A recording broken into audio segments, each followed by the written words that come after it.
যখন আমি আমার ঘর থেকে বের হলাম তখন আমার মনে হলো যেন আশেপাশে কিছু অদ্ভুত ঘটছে।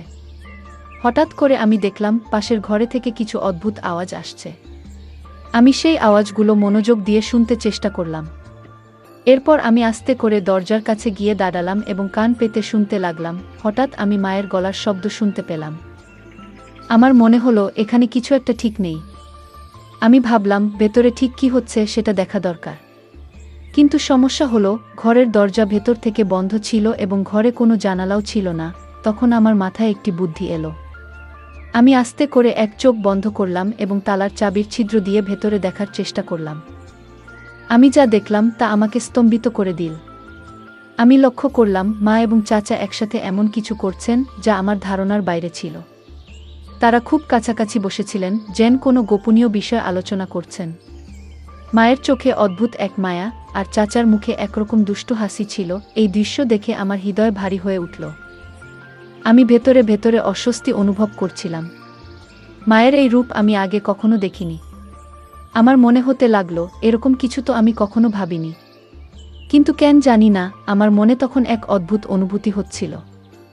ভেতরে যেন একটা অস্বস্তি কাজ করছিল। এরপর আমার মাথায় এক নতুন চিন্তা এলো। চাচার প্রতি মায়ের আচরণ আমাকে গভীরভাবে নাড়া দিয়েছিল। আমিও তো একদিন চাচার সাথে কিছুটা সময় কাটাতে পারি। এক অদ্ভুত উত্তেজনা আমার হৃদয় ছুঁয়ে গেল। নিজেকে প্রমাণ করার জন্য আমারও তো সুযোগ আসতে পারে। আমি ভেতরে ভেতরে ভাবতে লাগলাম কিভাবে এই কাজটা আমি করব। একদিকে ভয় আর অন্যদিকে অজানা ভাবনা। এই দ্বিধার মাঝে আমি ধীরে ধীরে নিজের পরিকল্পনা তৈরি করতে থাকলাম। গল্পের মজা উপভোগ করুন এবং শুনতে থাকুন আমাদের বাংলা অডিও স্টোরি চ্যানেল। বন্ধুরা, যদি এখনও আমাদের চ্যানেল সাবস্ক্রাইব না করে থাকেন তাহলে দয়া করে এখনই সাবস্ক্রাইব করে নিন। আজ আমি আপনাদের নিজের গল্প বলবো। আমার নাম রাগিনী। আমরা শহরে থাকি। আমাদের ছোট্ট পরিবারে আমি আর আমার মা একসাথে থাকি। তবে 2 বছর আগেও আমাদের পরিবারের অংশ ছিলেন আমার বাবা। একটি মর্মান্তিক গাড়ি দুর্ঘটনায় আমরা বাবাকে চিরদিনের জন্য হারাই। বাবার মৃত্যুর খবর শুনে তার খুব ঘনিষ্ঠ বন্ধু মনোজ চাচা আমাদের দেখতে আসেন। কিছুদিন আমাদের সঙ্গে থেকেও যান। তবে জরুরি কাজের কারণে তাকে ফিরে যেতে হয়। যাওয়ার আগে তিনি আমাদের প্রতিশ্রুতি দিয়েছিলেন যে তিনি সবসময় আমাদের পাশে থাকবেন। আমার বাবার মৃত্যুর পর মনোজ চাচাই ছিলেন একমাত্র ব্যক্তি যিনি আমাদের পরিবারের সঙ্গে গভীরভাবে জড়িয়েছিলেন। ছোটবেলা থেকেই তিনি আমাদের বাড়িতে আসতেন। বাবা মায়ের খুব কাছের বন্ধু ছিলেন। তার সঙ্গে আমাদের সম্পর্ক এতটাই গভীর ছিল যে তিনি শুধুমাত্র বাবার বন্ধু নন, আমাদের পরিবারের একজন সদস্য বলেই মনে হতো। আমি যখন ছোট ছিলাম তখন মনোজ চাচা প্রায়ই আমাদের বাড়িতে আসতেন এবং আমার জন্য চকলেট নিয়ে আসতেন। আমি খুশিতে তার গলায় ঝাঁপিয়ে পড়তাম এবং তার সঙ্গে খেলায় মেতে উঠতাম। তবে এখন আমি 19 বছর বয়সী, বড় হয়ে গেছি। আর সেই শৈশবের খেলা কৌতুক ধীরে ধীরে কমে গেছে। তবুও আজও যখন চাচার সঙ্গে দেখা হয় আমি তাকে আলিঙ্গন করি। বাবার মৃত্যুর পর থেকে মা খুবই একা হয়ে গেছেন। আমি জানি না তিনি আবার আগের মতো সুখী হতে পারবেন কিনা। তবে যখনই চাচা আমাদের বাড়িতে আসেন মায়ের মুখে এক আনন্দ ফুটে ওঠে। এটা দেখে আমার মনে হয় আমি মায়ের দুঃখ কখনো মেনে নিতে পারবো না। আমি সিদ্ধান্ত নিয়েছিলাম মাকে আর কখনো একা বা দুঃখী হতে দেব না। আমার মা এখন 40 বছর বয়সী, কিন্তু তাকে দেখলে 25 বছরের কোনো তরুণীর মতোই লাগে। যখনই আমরা মা মেয়ে একসঙ্গে বাজারে যাই সবাই এমনভাবে তাকায় যেন আমরা 2 বোন। মায়ের সৌন্দর্য আর স্মার্টনেস দেখে অনেকেই অবাক হয়ে যায়। একদিন আমি ভাবছিলাম মায়ের একাকিত্ব দূর করার জন্য এমন কাউকে দরকার যার সঙ্গে মা তার মনের সব কথা বলতে পারবেন। কিন্তু এমন মানুষ কে হতে পারে? আমি অনেক ভেবেও কিছু বুঝে উঠতে পারছিলাম না। ঠিক তখনই আমার মনে হলো কেন না মনোজ চাচার সঙ্গে কথা বলা যায়। আমি কোনো দ্বিধা না করে তাকে ফোন করলাম। প্রথমবার চাচা ফোন ধরেননি, হয়তো কাজের মধ্যে ব্যস্ত ছিলেন। কিন্তু আমি জানতাম তিনি আমাদের সবসময় গুরুত্ব দেন এবং মায়ের সুখের জন্য কিছু করতে পারবেন। আমার ফোন বেজে উঠল। আমি স্ক্রিনে দেখলাম মনোজ চাচার নাম ভেসে উঠছে। আমি খুব খুশি হলাম এবং দ্রুত কল রিসিভ করলাম। কল ধরতেই চাচা বললেন, সরি বেটা, একটু আগে একটা মিটিংয়ে ব্যস্ত ছিলাম তাই তোমার কল রিসিভ করতে পারিনি। আমি হাসতে হাসতে বললাম, কোনো সমস্যা নেই চাচা, আপনি ফোন করেছেন এতটুকুই যথেষ্ট। চাচা মৃদু হাসি দিয়ে বললেন, আর তোমার সঙ্গে কথা বলবো না তো কাকে বলবো? এই পৃথিবীতে তুমিই তো আমার আপন। বন্ধুরা, আপনাদের জানিয়ে রাখি, মনোজ চাচা এখনও বিয়ে করেননি এবং একাই থাকেন। আমরা সবাই তাকে অনেকবার বিয়ে করার জন্য বলেছি, কিন্তু তিনি কখনোই এ বিষয়ে সিরিয়াস হননি। এরপর আমি বললাম, চাচা, যদি কিছু মনে না করেন, আমি আপনাকে একটা কথা বলতে চাই। চাচা বললেন, বলো বেটা, কি বলতে চাও? আমি বলতে শুরু করলাম, চাচা, বাবা আমাদের ছেড়ে যাওয়ার পর থেকে মা খুবই একা হয়ে গেছেন। তিনি কারো সঙ্গে ঠিকমতো কথা বলেন না, খাওয়া দাওয়া ভালোভাবে করেন না। আপনি কি কিছুদিনের জন্য আমাদের সঙ্গে থাকতে পারেন? চাচা কিছুক্ষণ চুপ করে রইলেন। তারপর বললেন, কেন নয়? আমি যেমন আমার বাড়ি থেকে অফিস যাই, তেমন তোমাদের বাড়ি থেকেও যেতে পারবো। এটা বলার কি আছে? আমি আনন্দে অভিভূত হয়ে ফোনটা রেখে দিলাম। খাবার খেতে আমরা টেবিলে বসেছিলাম। তখনই দরজায় কড়া পড়ল। আমি দৌড়ে গিয়ে দরজা খুললাম। সামনে মনোজ চাচা দাঁড়িয়েছিলেন। মা তখনও চুপচাপ টেবিলের পাশে বসেছিলেন। চাচা মায়ের দিকে তাকালেন, কিন্তু মা তার দিকে একবারও দেখলেন না। এরপর চাচা নিজের ঠোঁটের উপর আঙুল রেখে আমাকে চুপ থাকার ইশারা করলেন। আমি তার ইশারা বুঝে চুপ হয়ে গেলাম। চাচা ধীরে ধীরে মায়ের পেছনে গিয়ে দাঁড়ালেন এবং তার 2 হাত দিয়ে মায়ের চোখ থেকে দিলেন। মা আস্তে আস্তে চোখ খোলার চেষ্টা করছিলেন। তাকে এইভাবে চেষ্টা করতে দেখে মনোজ চাচা হেসে বললেন, বলতো কে? আমাকে চিনতে পারো? মা মুহূর্তেই চাচার গলার স্বর চিনতে পারলেন এবং বললেন, মনোজদা। দাদা, আপনি কখন এলেন? চাচা মায়ের চোখ থেকে হাত সরিয়ে বললেন, আমি তখনই এসেছি, যখন দেখলাম তুমি মন খারাপ করে বসে আছো। আমি লক্ষ্য করছিলাম চাচার উপস্থিতিতে মা কতটা খুশি হয়ে উঠেছেন। তার মুখে যেন এক অদ্ভুত প্রশান্তি এসেছে, যেন সমস্ত টেনশন মুছে গেছে। তখন চাচা বললেন, মমতা, এবার থেকে আমি সবসময় তোমাদের সঙ্গেই থাকব। আর কখনো তোমাদের ছেড়ে যাব না। বন্ধুকে একা রেখে তার কষ্ট দেখার মতো মানুষ আমি নই।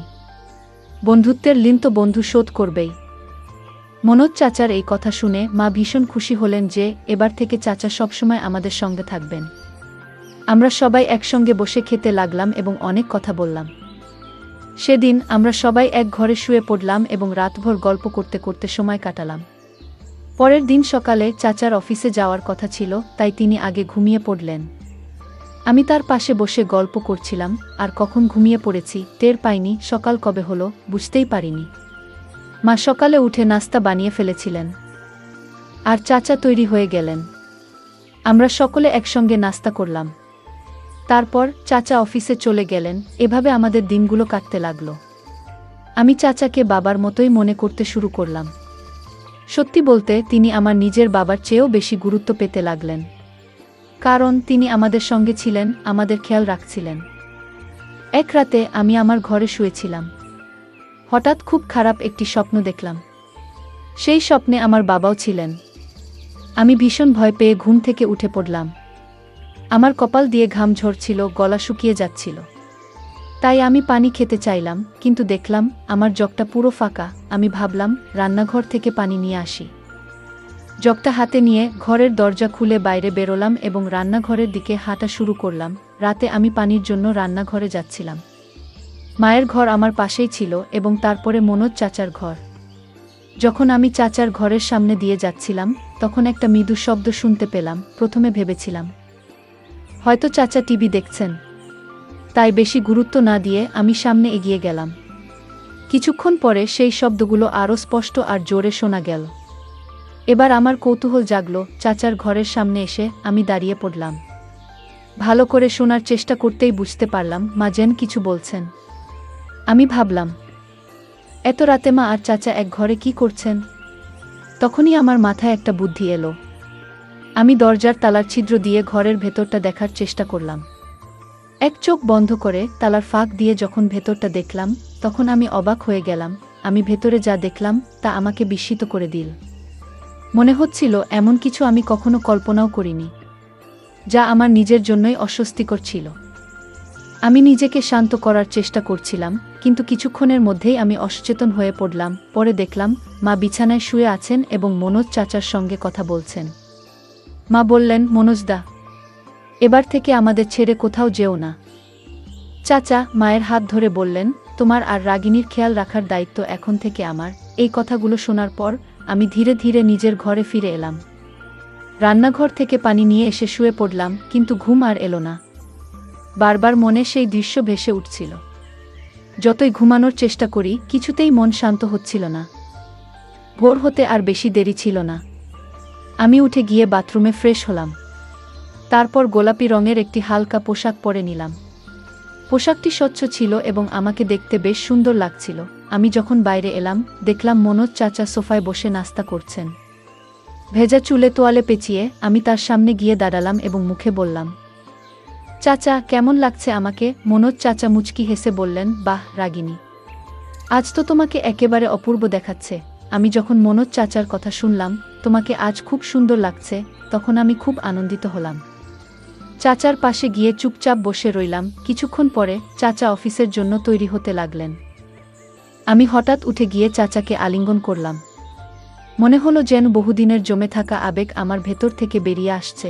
চাচার শরীরটা মুহূর্তের জন্য কেঁপে উঠল, আর তার মুখে এক অদ্ভুত অস্বস্তির ছাপ ফুটে উঠল। সেই ছাপটা যেন মনের গভীরে লুকানো কোনো দুঃখ কিংবা অপরাধবোধের প্রকাশ। আমার চোখ ভিজে উঠছিল, যেন আমার ভালোবাসা আর মনের কষ্ট তাকে জানিয়ে দিতে চাইছিলাম। কিন্তু এটা তো কেবল গল্পের শুরু। বন্ধুরা, যদি এই গল্পটি ভালো লেগে থাকে তাহলে দয়া করে ভিডিওটি লাইক করুন এবং আমাদের চ্যানেলটি সাবস্ক্রাইব করুন। পাশে থাকা বেল আইকনটি প্রেস করুন যাতে করে আমরা যখনই নতুন ভিডিও আপলোড করি তার নোটিফিকেশন সবার আগে আপনার কাছে পৌঁছে যায়। ধন্যবাদ। দেখা হবে আমাদের পরবর্তী ভিডিওতে।